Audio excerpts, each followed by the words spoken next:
क्या आपको भी लगता है कि मेरे साथ ही ऐसा क्यों होता है?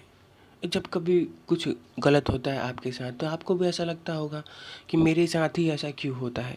तो इसके पीछे यह कारण है कि हम दुःख जो आता है हमारे साथ, हम उससे अटैच हो जाते हैं, हम उससे और उसको समझने लग जाते हैं कि ये मेरे साथ ही ऐसा क्यों होता है? जबकि हमारे साथ खाली दुःख ही नहीं होता है, सुख भी होता है, जिस पे हम ध्यान नहीं देते, उसमें आनंदित रहते हैं। जब दुःख इसी की चर्चा हमने श्लोक संख्या 14 में करी, जो कि श्री कृष्ण जी बताते हैं अर्जुन को कि तुम्हें दुखी होने की आवश्यकता नहीं है।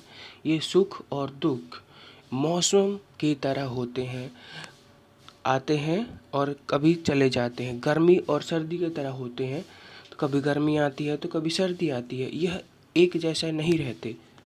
अब आगे हम चर्चा करेंगे श्लोक संख्या 15 की,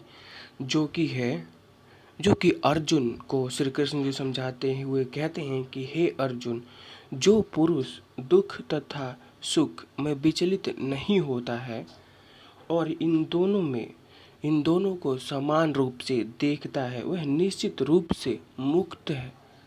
मुक्त है मतलब कि इन दोनों में अटैच नहीं है, वो अपना कर्म करता है बिना दुख और सुख की चिंता किए हुए। आइए अब देखते हैं श्लोक संख्या 15। यम ही न व्यथयन्ते पुरुषम पुरुषर्भः सम दुःखसुखं धीरम सोऽमृतत्वाय कल्पते। ये था हमारा श्लोक संख्या 15। इसका अर्थ हमने देख ही लिया है कि अर्जुन को कृष्ण जी समझाते हैं कि विचलित नहीं होना है तुम्हें सुख और दुख के कारण, कि अधिक सुख में भी हम लिप्त होकर बहुत